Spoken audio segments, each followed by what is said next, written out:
Hello there. Welcome to Radical Intimacy with Dominey Drew. It is Wednesday night. Happy Wednesday, y'all. May or may not be broadcasting from the South. In Asheville, North Carolina, here with my lovely, lovely co-host, Josh. I am pretty lovely. You are extraordinarily lovely. Welcome to the show. I hope you're having a great week. If you're having a shitty week, I'm glad that you tuned in. If you had a great week, I'm glad you took time out of it to tune in and make it even greater. Well sung. Well sung. Well sung. Thank you. Thank you. I am a singer. Not a true story. Exclusively in showers. Preferably with many people. You do have an audience sometimes? Yeah. Oh, yeah. Absolutely. In fact, I will only shower if someone's watching. That's a new kink. I haven't quite heard that one before. That's awesome. Really? That seems unlikely. I could be very stinky if that was my kink. Oh, is it? That explains a lot? Yes. No? That's why I'm sitting across from you, downwind of you. Jeez. Yeah, we're actually broadcasting from a huge dining room with like a huge long table, and he's at one end and I'm at the other. Not true. That's not true, but it'd be funny. So last time we did a bunch of talking about negative self-talk, and it ended up being more of an evolutionary approach to relationship dynamics, which is all really fucking important. So I'm glad we got the chance to chat about it. So I thought we would do a negative self-talk part 2. And in particular, I want to talk today about shoulding. What? I want to talk about shoulding. And how what? everybody in relationships is just shoulding all over themselves and each other. And it's just, it's awful. I don't think I would like to watch that kind of porn. I'm saying, right? Me neither. But I get to watch it all day in my sessions with single men. You do what in your session? I listen to men talk about shitting. So why don't you break that down just real slow for people? So here's the thing. Shoulding, I'm making into a verb. The word should. The word should is, oh God, it is... It's a huge misconception. It's totally overlooked. I learned about it in my training. I've been doing this for intensively for about 15 years, and the awareness of the word should was a huge paradigm shift for me. And here's why. If you have something happening, let's say you're in your head, I think to myself, this is actually something that happened. I'll just tell a story. So I don't know, was living my life. And I had this thought, I really should do my taxes. Okay. And what's indicated by that is that when you hear a should, and I heard it, I sort of saw myself have that thought, right, of I really should go do my taxes. Now, if I had wanted to do my taxes, okay, if I personally, me Dominey, wanted to do my taxes, then I would just go say, I'm going to go do my taxes. Or I want to go do my taxes. But if the word should is in there, it is actually someone else's voice from your childhood that you have taken on as your own. Okay, so think about that. So for me, in this example, what I was actually saying, because I didn't actually want to do my taxes. I didn't really feel like I needed to do my taxes, because if I genuinely felt that, I would just do them. Okay? There would be no conversation about it, even if I didn't want to. I don't want to do my taxes, but I'm going to go do it. Okay? The should comes in. What that meant is that, for me personally in that example, it was if I were the person my mother wants me to be, then I would do my taxes. So let's break that down a little bit more. So it's something that it's someone's voice from your childhood is usually a primary caregiver, a mother, a father, a nanny, whoever it is that you grew up with. Usually not a sibling. It's usually a primary caregiver, because that's where we get most of our ideas about shit. What if you were raised by wolves? Then it is the wolf leader. It's the alpha. It's the alpha wolf. That's not a thing, apparently. The guy, I'm dead serious. What? The guy that did the original alpha male or alpha wolf study, which is where we get alpha males from, has spent the last 10 years or something like that trying to explode the like deconstruct his original. Really? Yeah, it's pretty. Oh. It's pretty wild. There's a Let's come back to that, but I want to stick on shoulds for just a minute because this is kind of an important thing, because I hear this all the time. I should be more outgoing. I should be more confident. I should be in a relationship. I should be married by now. I should have kids. I should not have kids. It's like all of these sorts of shoulds, and they're somebody else's voice. Now they sound like yours. That may not be resonating with you right now. If I say, oh, who thinks that you should not be single? You can be like, oh, I do. And it's because it sounds like your voice now because you have totally internalized it. Okay?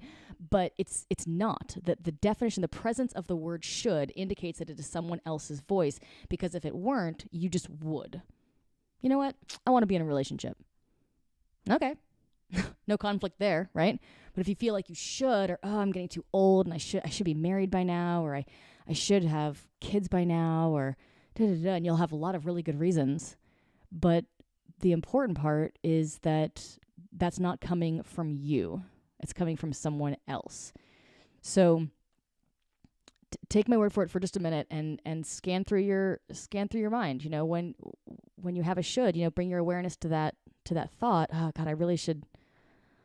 I should get this shit done. I should go to bed. I should go out and be more social. I should stay in and be more focused. Whatever. But there's an element of that where you're not owning it, where you're not taking responsibility for it. And instead it's sort of weighing on you as a need that you don't really want to do because you don't really want to do it. Does that make any sense? Yeah, absolutely. It's a really interesting thing. So then you're shitting all over. So then I'm going to shit all over you. So Josh, you really should, wear your hair differently. Unless, we're in a relationship here. Like, Josh, you should talk more. Or, right. Josh, you should talk less. And here I am shitting on you. Right. And then you go, you shouldn't nag me so much. Right. And then you're shitting on me. And instead, okay, let's shift this. Hang on. It's a whole lot of should. It's a lot of shitting. We are shitting all over each other. And it's fucking obnoxious. It's obnoxious. It's inaccurate. It doesn't mean anything and doesn't fix anything. And it really doesn't accomplish anything. I feel like I need a wet wipe. I know, to wipe all the shoulds off, right? All the shit off. The should. Ankle deep in should here. This is a huge revelation in the coaching industry and the self-help industry that people don't pay any attention. I never hear people talk about this since I learned it. Right. No, but I've I never see heard it before. evidence of it everywhere. I like the idea, the concept that I should do this is someone else's voice. That's the framework I haven't, or the perspective I hadn't heard at all before. It's very interesting. Yeah. And you know that it is because it's a should, because if it were yours, it wouldn't be phrased that way. Interesting. You'd be like, I would, or I don't want to do my taxes, but more than that, I don't want to be late on my taxes, so I will. Right. So, does it always have to be somebody that is I guess what I'm saying is, does it always have to be someone way back in your childhood? Or I feel like there's a lot of things that I do or have done, especially in the past, that I'm thinking in business, real estate, I did this coaching thing, so I should do this or do that. And then there's this cycle of, we're talking about negative self-talk. This beating myself up for what I didn't do, and I should be doing all who you should be. Yeah. You would be better if you were. It is actually almost always from early childhood, but it can actually, I'm glad you brought that up, because it can look like it's a more recent thing. Okay. We talked about woundings in the first episode, where you have an experience when you're a child, and this is what I do in my coaching program in the Art of Attraction for single men, is we go back to the beginning and we find out, where you got these beliefs, that you don't even realize that you're carrying. We bring them from the unconscious to the conscious, and then you're aware of it and you can make a conscious choice yourself. And with this, and people will say that I had a bad breakup when I was, 30 or 20 or 15. And that's great. Well, it's not. That's unfortunate. Wait, that's great. I'm in the healing industry. Yeah, she's super empathetic. You're yeah, isn't that great? Going right on. That's so nice for you. That's good for you. Now, listen up. We're going to fix this shit. Are you ready? Me. Me. Me.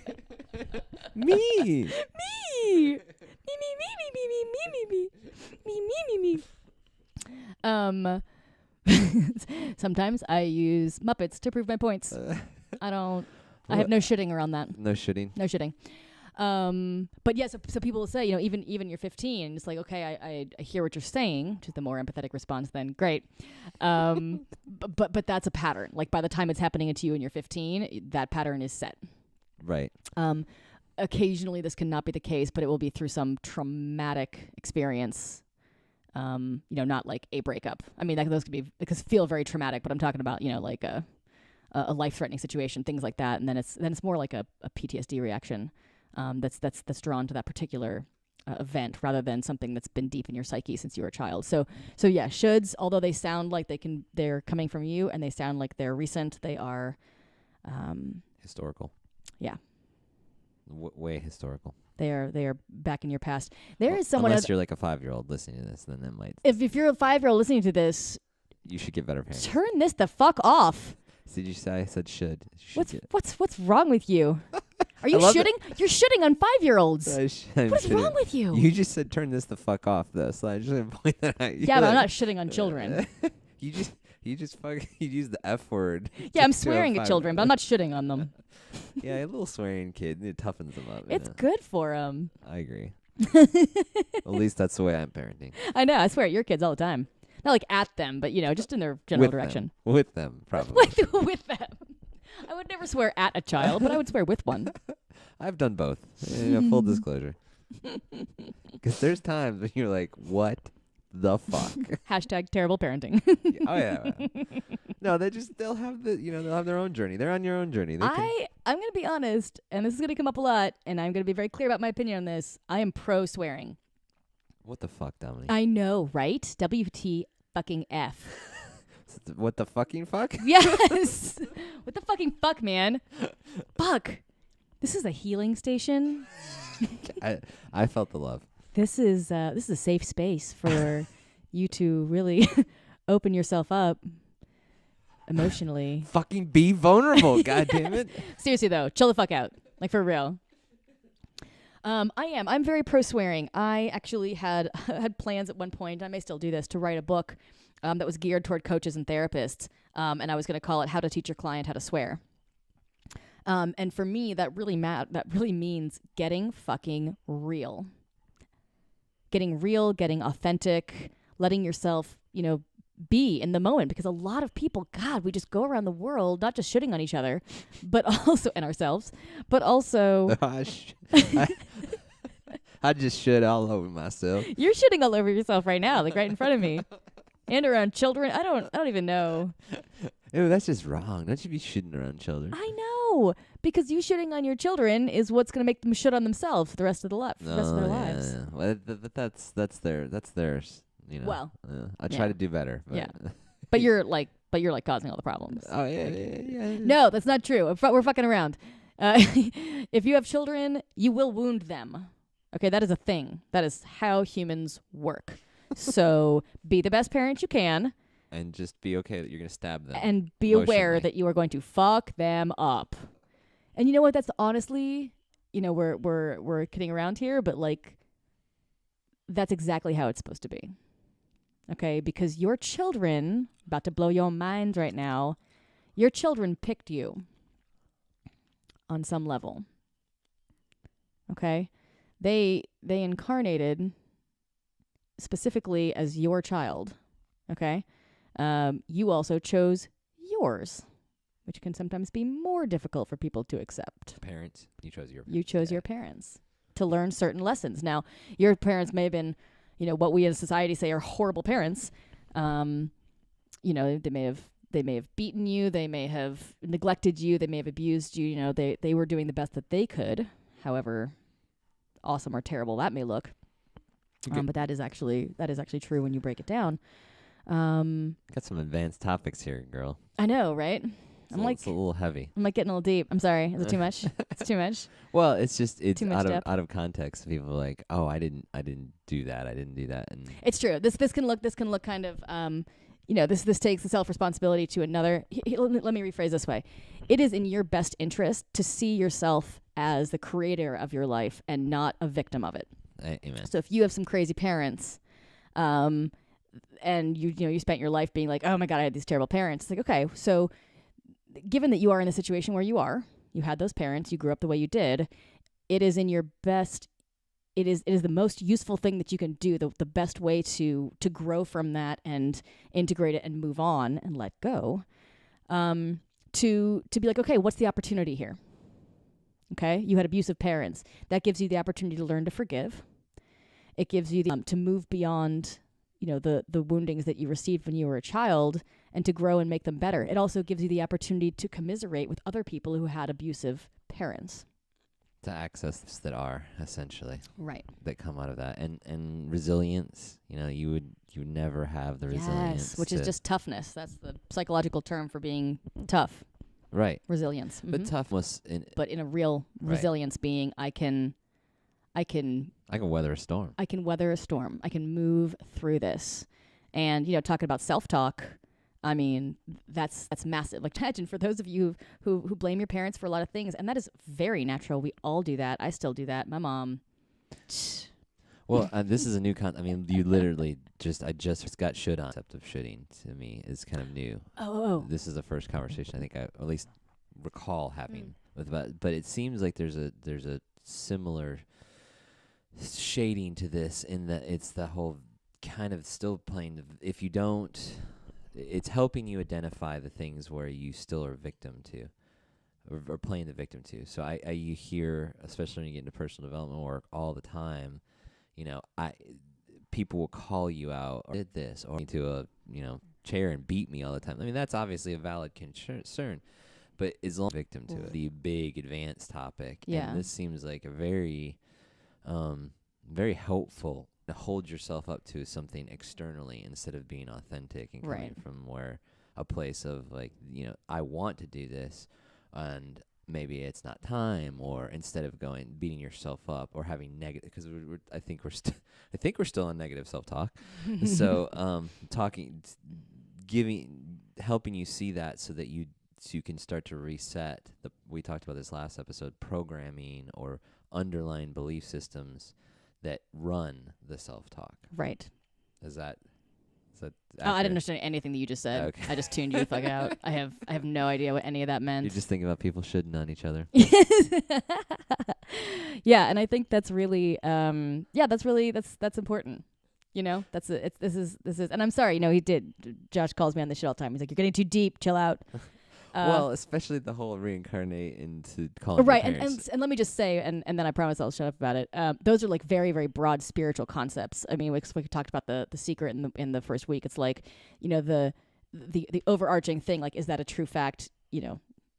I feel confident now saying that it is because I've studied this for 15 years and I've experienced a lot that I know to be true. However, just throwing it out, it's not necessarily useful for you. So if that doesn't resonate, then it's not for you. And BT dubs, that needs to be the case for everything. Not only that we say on this show here, but that you read, especially about the spiritual world or personal work or self-help, industry, whatever.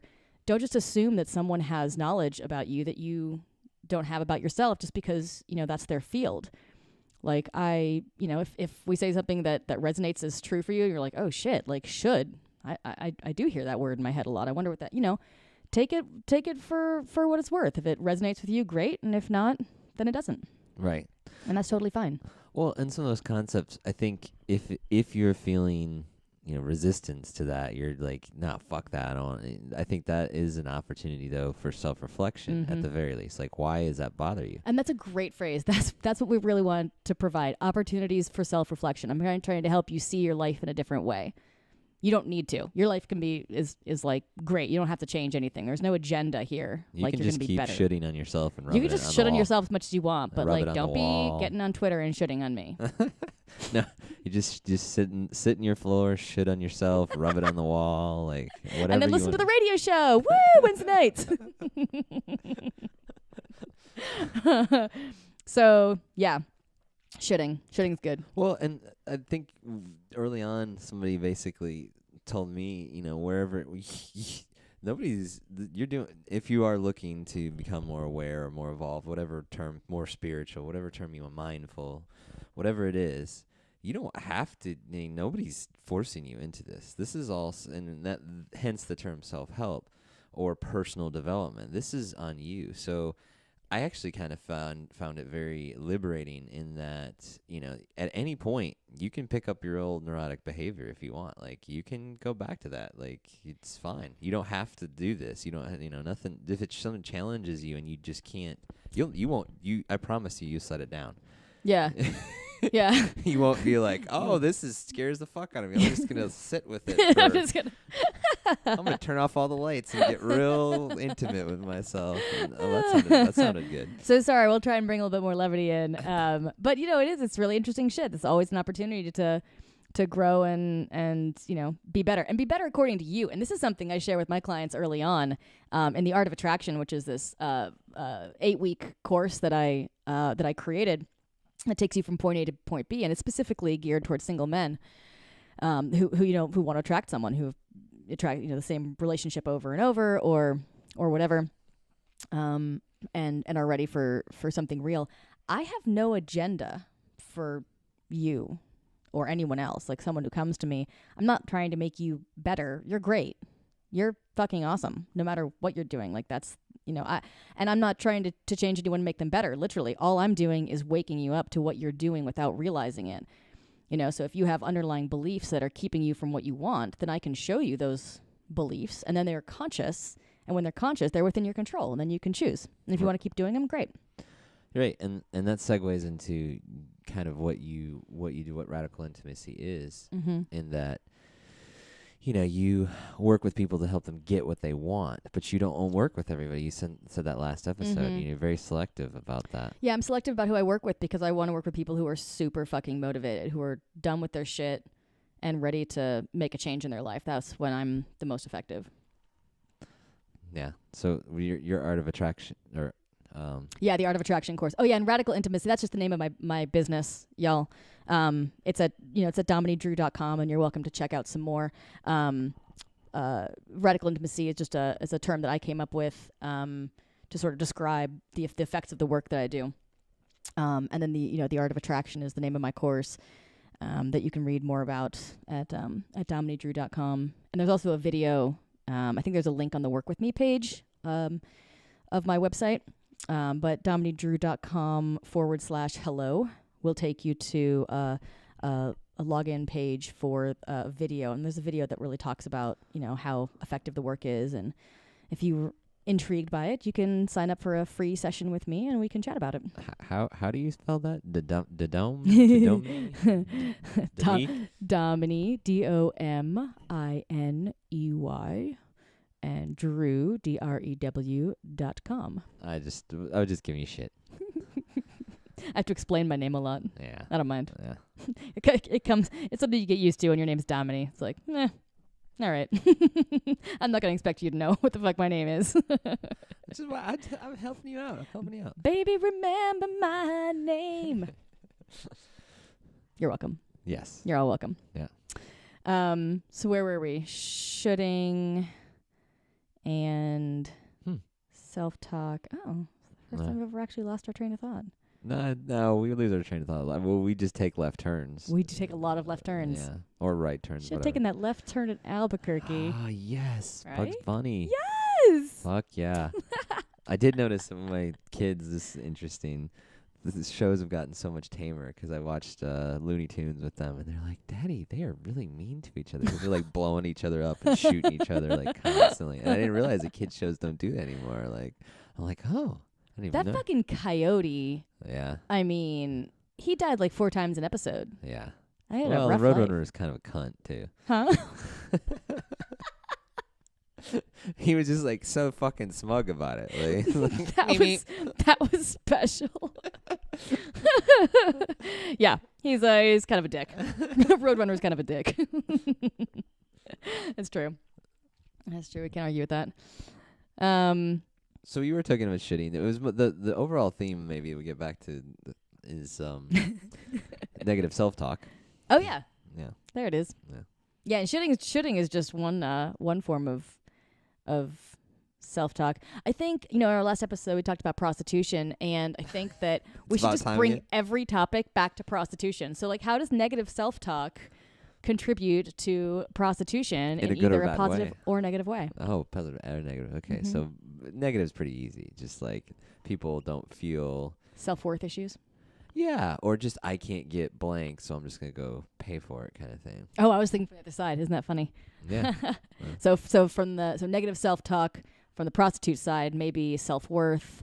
I'm not worth anything else. The ways to people. Now, I personally think that prostitution is a very sacred profession and activity when done with consciousness and awareness.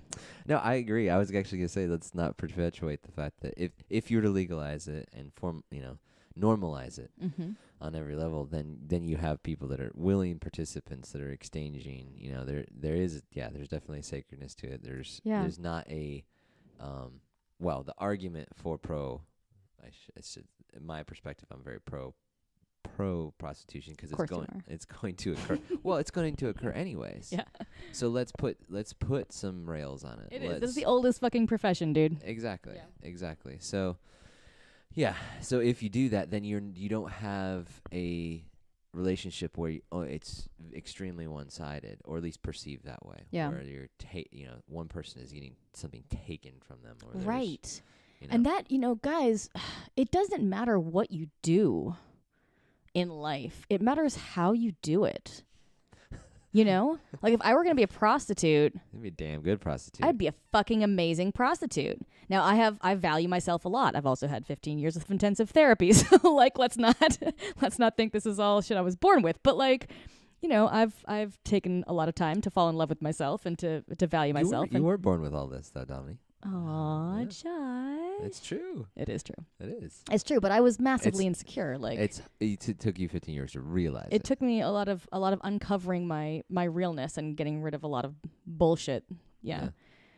In doing so, my physical body changed a lot, which is quite fascinating as well. This work works on a lot of levels. But yeah, like I value myself. So I would be a prostitute. I would interview the person that I'm going to who's interested in my services. We would sit down for coffee at some point beforehand.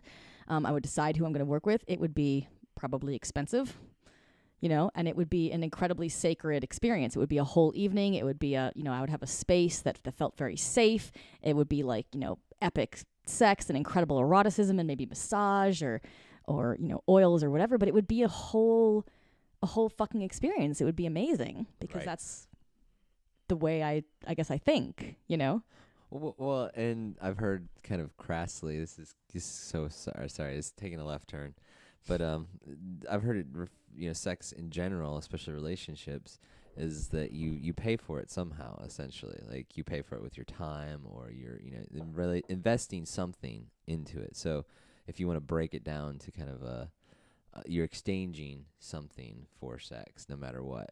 And I don't necessarily believe that, but I've heard that. I would put that out there that like people are like, oh my God, prostitution is so terrible, and I'm like, in a lot of ways, like I could see. I'm not making that argument, but I could see how someone could, like even in a normal relationship, you trade something for your relationship. Yeah. I'm not making like, I think that would be something that people would fall into really easily. So I'd be a little I'd be a little aware if that's something that resonates with y'all out there. 'Cause paying for it kind of sounds like you're putting up with the relationship part in order to get the sex part, which means you're not in a great relationship.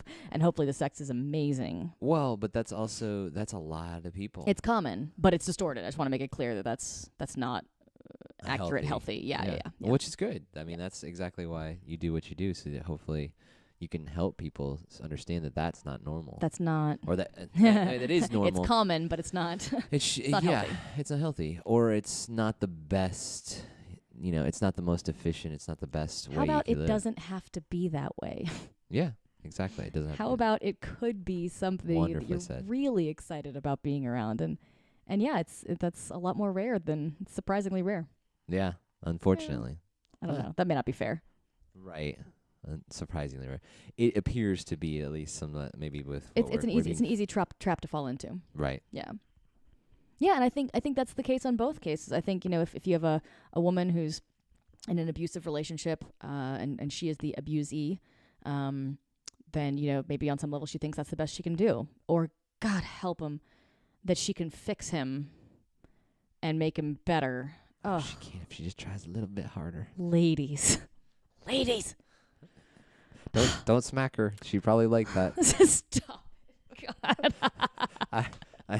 As someone that has worked with people that are in that position, I'm like, they will go right back to it. Yeah, I've basically seen, well, with their actions, yeah, demonstrate that. No, you're. It's sad. It is fucking terrible, yeah. and you get really caustic to it at a certain point. You're just gonna do the same shit again. Yeah.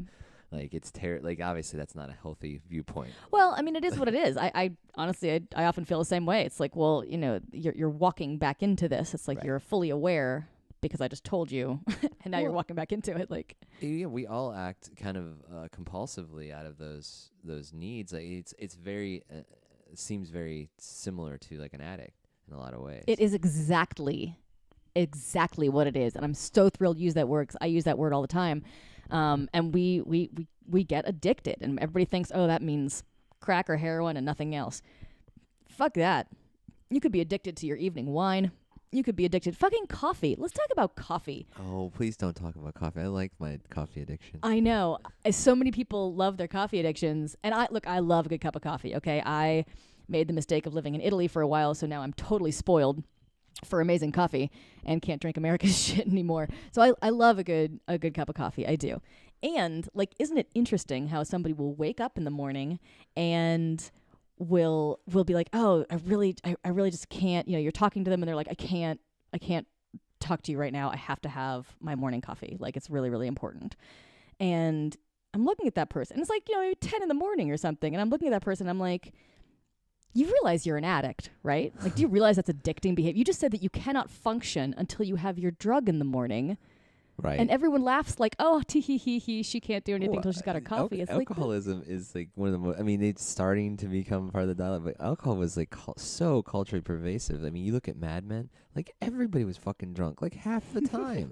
And I mean, that was not an exaggeration at all. So I think it is, I definitely think it, well, coffee is a drug of some sort. Well, it's addictive, right? I mean, if you have it every day for 2 weeks and then it's a mood drug.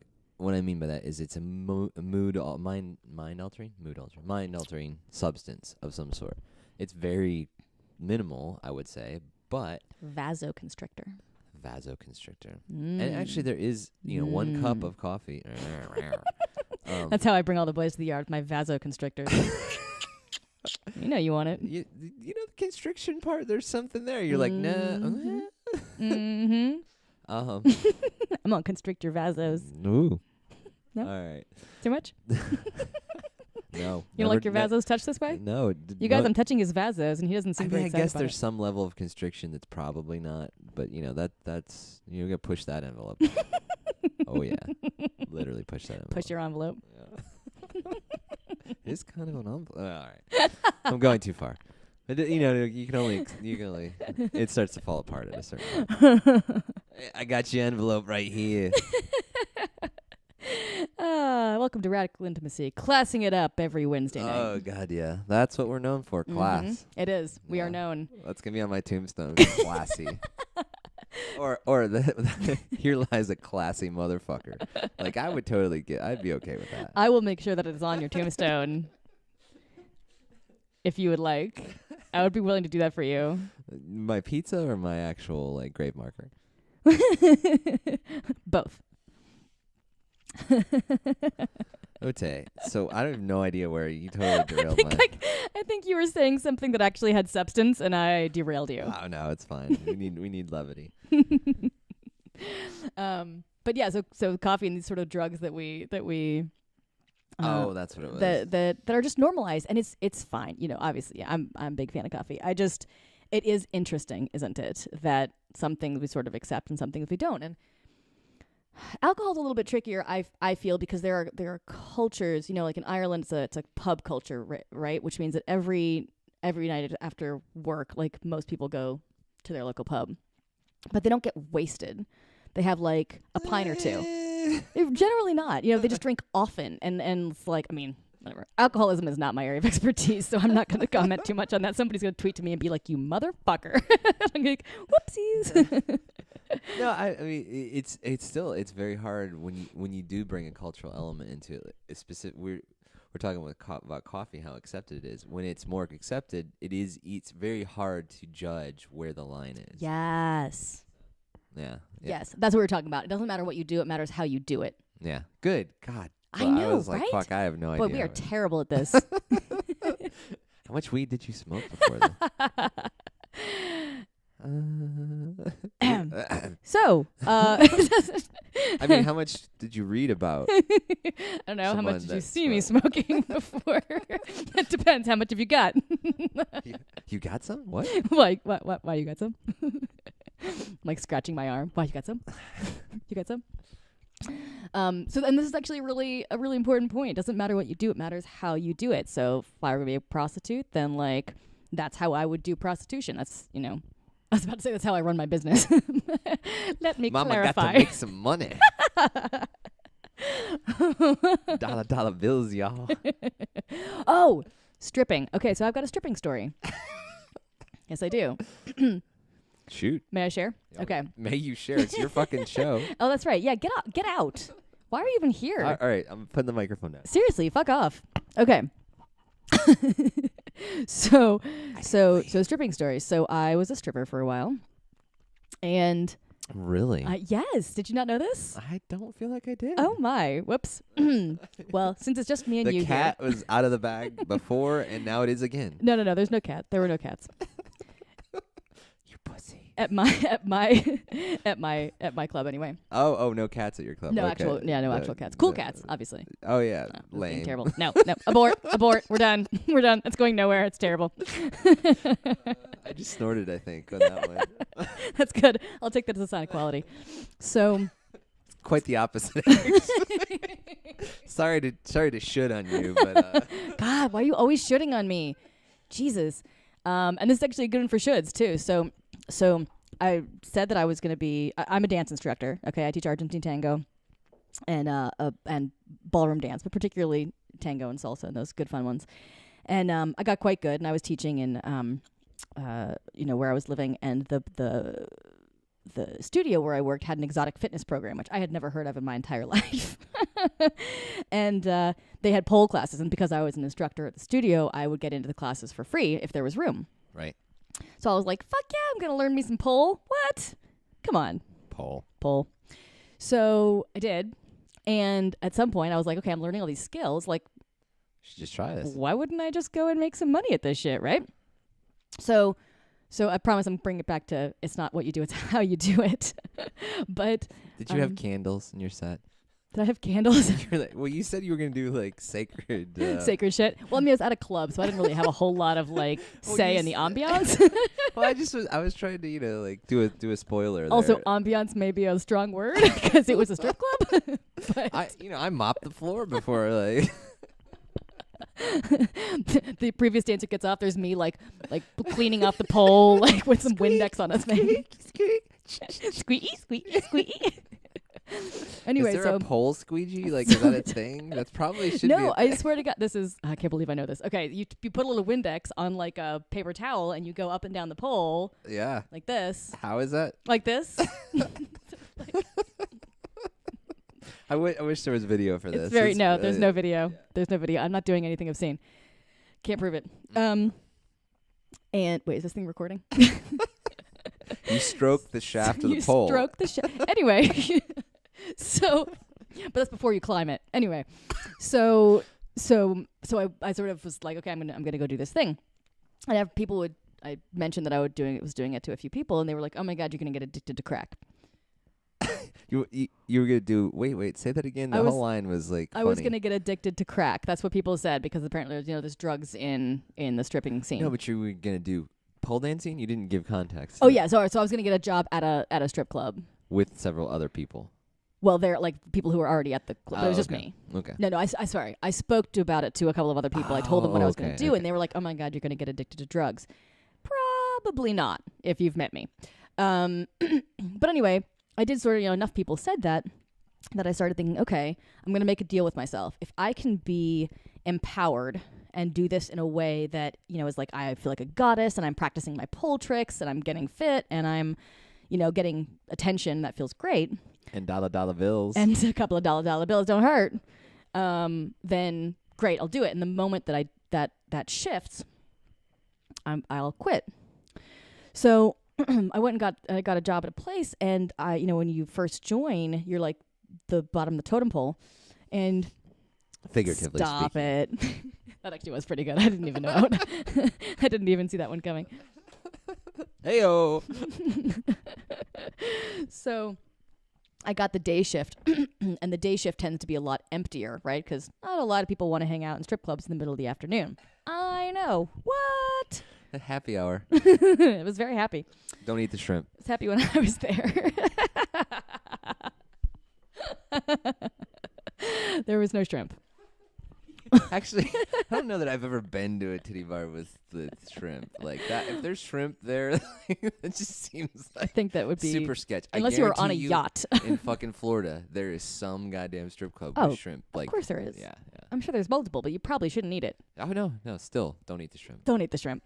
That's that may have to be the tagline for the show. What was that guy? What was that like? Deep Thoughts with Jack Handy. When you're at a strip club, don't eat the shrimp. Don't eat the shrimp. This could happen to you. And then you show some shady picture that's totally unrelated. Okay, so go back to your intentional. Oh yeah, my pole healthy story. Shafting. So anyway, so I was on the day shift, and I so it was quite empty, right? And who after is a the while, clientele? Like, give us paint a picture, if you will, of the. Really prefer not to. I'm already regretting bringing this up on the air. Hey, you got yourself into this. I'm totally aware of that, but also like rather not. what kind of demographics are we talking about with like midday strip club? Midday strip clubs. It was probably late 30s to late 50s. Wow. Yeah. I guess business guys and people who are in town and white primarily. I don't know. That's actually there weren't many of them. That was kind of the whole problem. Okay, so go on. But what ended up happening was, I would sort of get up there and I'd do my thing. I'd be like, ooh, look at me. I'm being a goddess and I'm having great and I'm empowered. And I was sending all this energy out. And because the club was really empty, a lot of it didn't come back. Right. And so mine started to go down. Right. And this is just my experience. If you have a different experience, tweet that shit to me because that's awesome.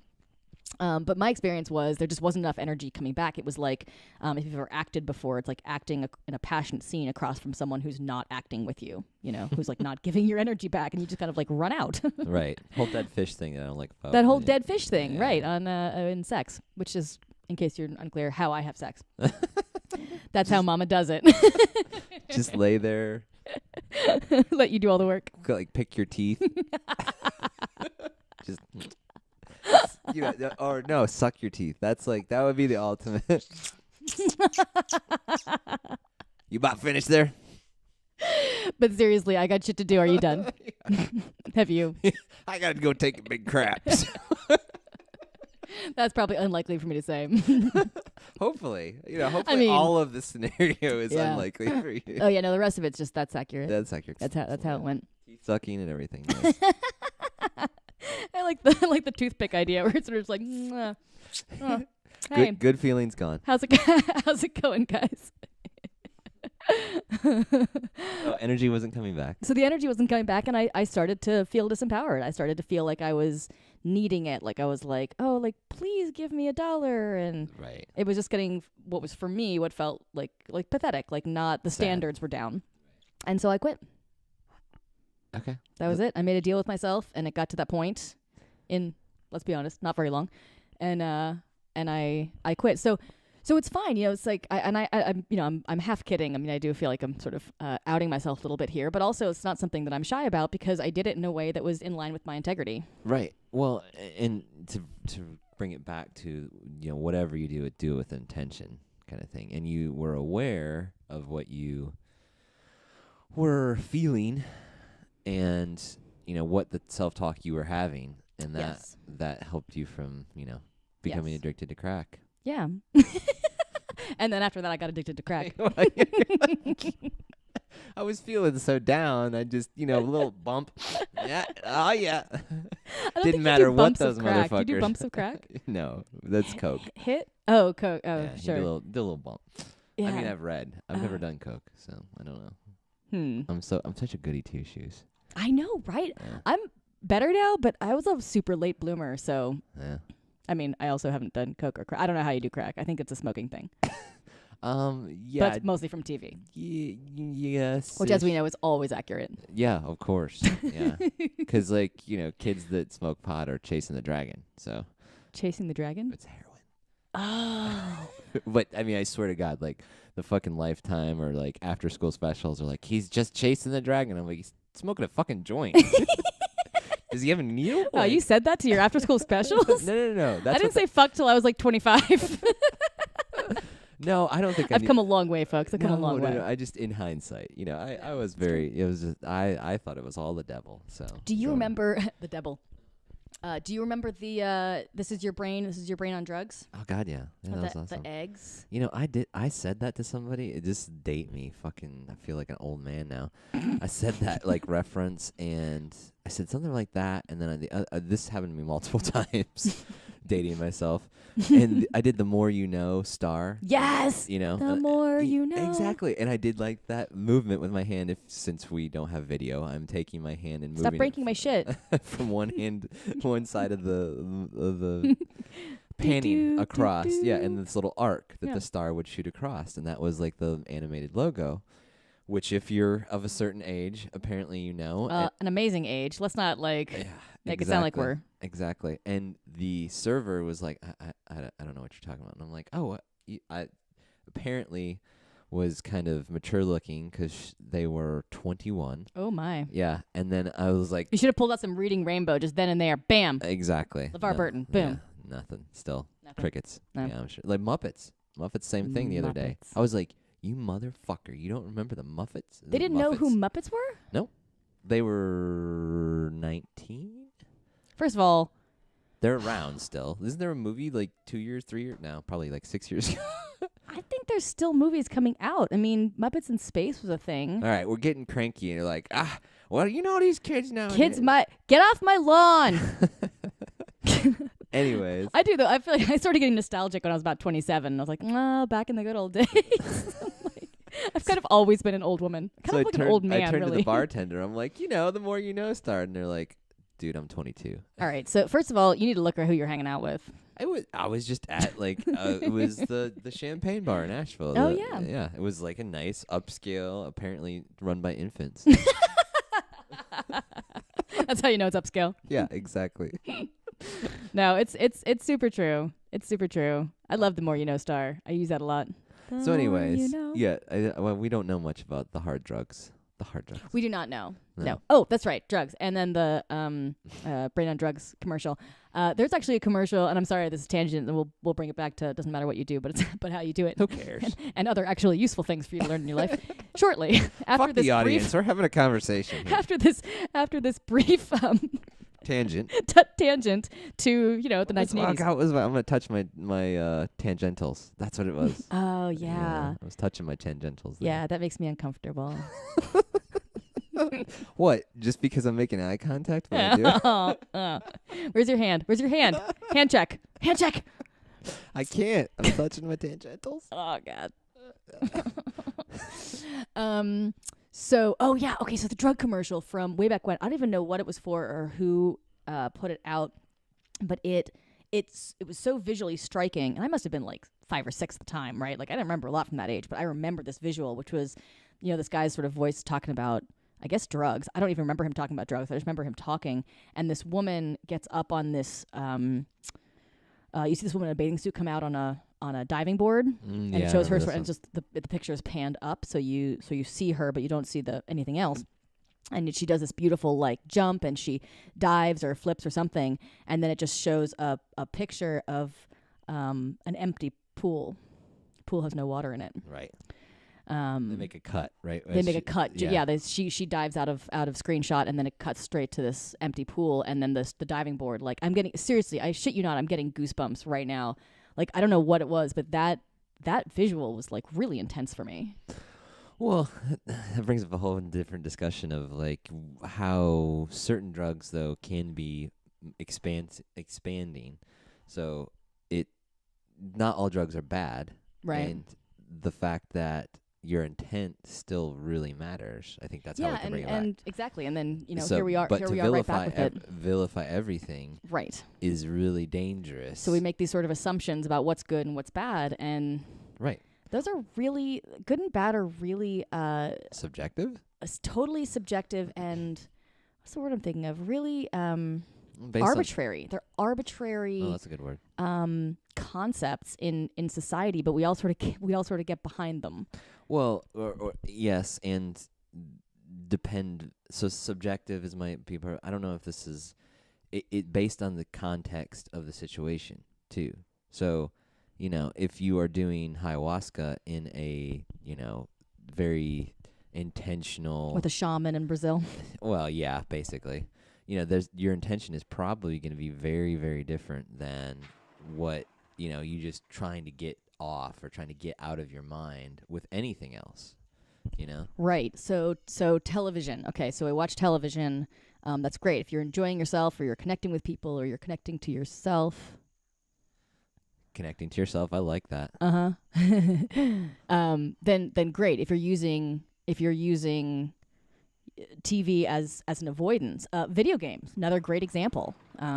If you're enjoying, your video games and you're doing it because it enlivens you or it calms you and it's like not that you could never like take a break from life. It's just just awareness. Just okay, what are you doing? Are you playing video games for 3 hours every day after work? Might you be avoiding something with that behavior? Just consider it, and maybe the answer is no, but it's worth a consideration. Absolutely. I mean, I find that I can. Hide behind almost any activity. Yes. Like work. Workaholic is obviously another easy one to get to. Right. Everyone thinks, oh, work is great. You're going to work. That's Exactly. wonderful. But are you doing it with the intention of avoiding what's happening in other areas of your life? Right. Even like putting myself out there like creatively or like with a business or whatever, I find myself very easily getting like lost in the details of like I'm gonna do all the research and I want this to be, perfectly launched and have all my ducks in a row, and that's so unrealistic and still protection. Like if I don't ever do anything, then I'll never fail. Mm-hmm. Is kind of the underlying.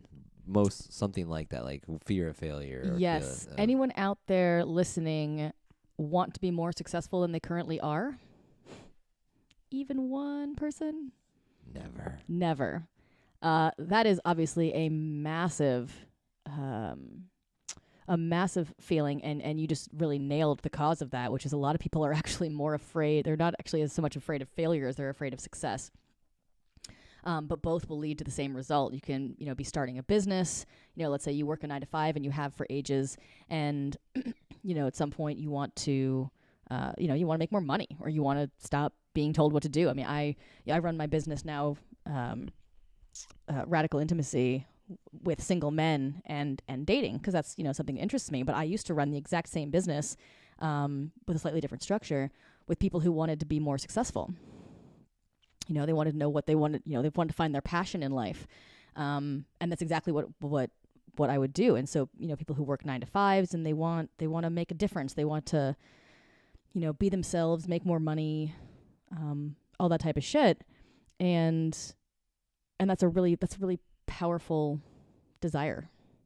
I hope so. Yeah, but a lot of people are blocked from it, and part of it can be fear of failure, which is it's better not to hold on. Let me just get it perfect. Perfectionism, boy, does that block life force. Holy wow. All your creativity, all your motivation can really get shut down by perfectionism. I don't know at all what you're talking about. No, nobody does. I mean, I didn't bring up the subject as like something that I've struggled with in the past, present. Yeah, and that hopefully not future. And that happens in relationships as well. It's like men, I find that men worry a lot about their significant others. They want to do it right. They want to express their love, and often it comes out kind of twisted or wrong, or somehow it just doesn't communicate, or she doesn't get it. He or she doesn't get it. Yeah, I mean, I think that kind of speaking to our communication, maybe deficit would be a word to use.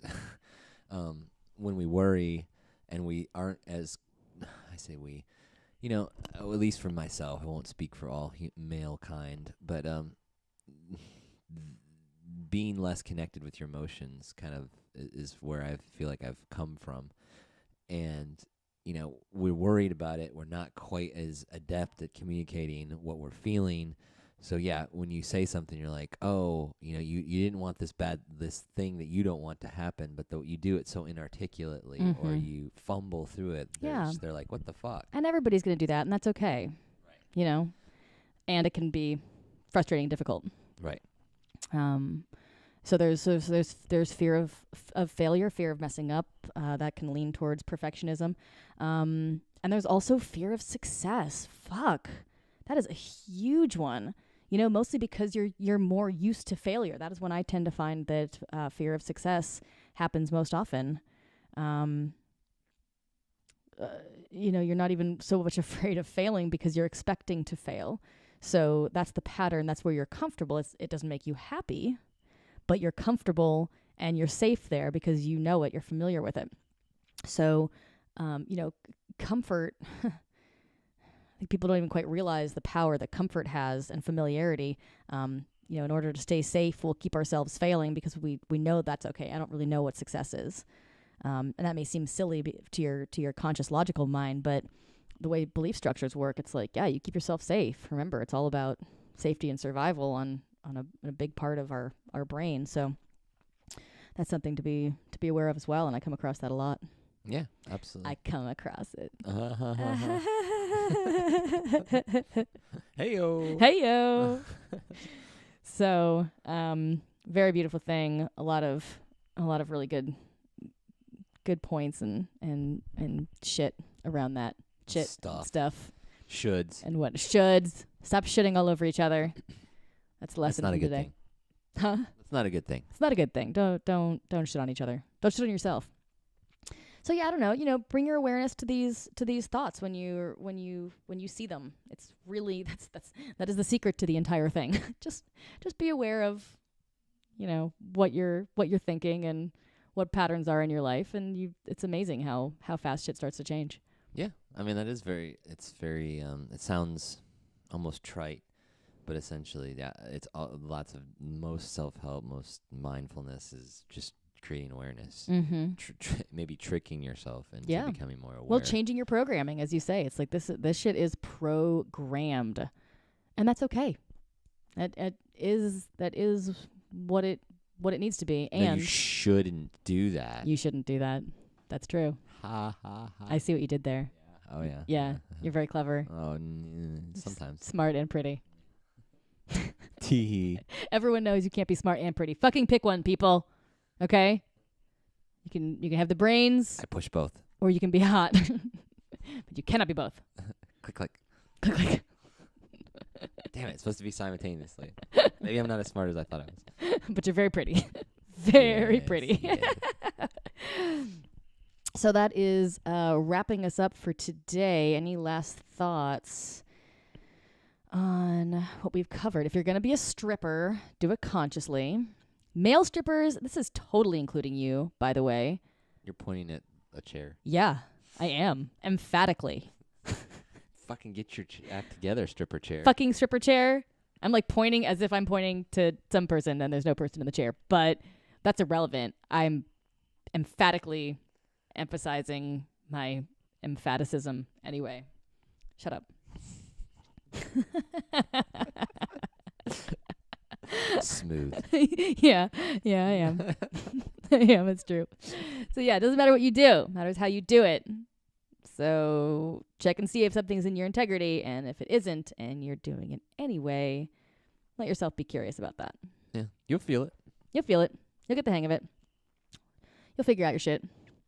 So that's going to wrap us up for today. Thank you so much for joining us. We will be back next week for more epic wisdom mixed with stupid shit. And probably some shitting. And maybe some shitting. No shitting. But we will be warning you against shitting. Yeah. That's what I meant. Yeah. There'll be an anti-shooting message. An anti-shooting agenda. All right. Much love to everyone. Hope you found some value in it. We will see you next week. Signing off. Adios.